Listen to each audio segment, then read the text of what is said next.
When Mr P.V. Narsimha Rao relinquished his post as the President of the Indian National Congress, analysts maintained that it was only a matter of time before there would be pressure mounted on him to demit his post as the leader of the Congress Parliamentary Party.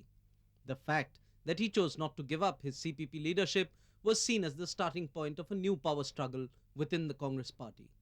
And last week, when the Congress President Mr. Sitalal Kesari made dramatic changes in the party organization, this battle between the two Congress camps spilled out in the open.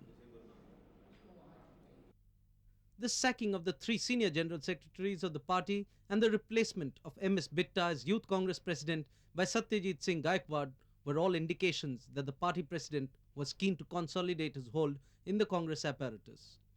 Analysts argue that this was inevitable as the party could ill afford two centers of power. But those who were divested of their official status believe that Mr. Kesari could have been more graceful.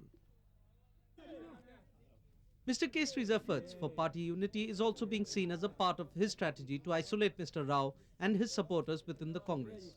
First, Mr. Madhav Scindia was taken back to the Congress fold. 2 weeks later, it was the turn of other senior congressmen, including Mr. Ramamurthy and Mr. Shiv Charan Mathur. While Mr. Mupnar and his TMC have not agreed to return, for the moment at least, hectic negotiations are on to get the Congress Tiwari group back into the parent organization. The fact that all these rebel congressmen so far admitted had left the party due to their differences with Mr. Narsimha Rao is not lost on political observers. However, it is the elections for the Congress Parliamentary Party office bearers scheduled for the 10th of December which may become the stage for confrontation between the two groups. Supporters of Mr. Rao are keen that he continue being leader of the Parliamentary Party, while senior party leaders supporting Mr. Kesari are openly calling for Mr. Narsimha Rao to step down.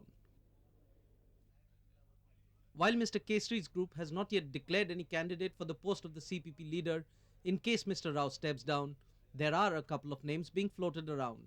Among them is the former Finance Minister Dr. Manmohan Singh, the senior leader and CWC member Mr. Sharad Pawar, and in fact even the name of Mr. Kesari himself.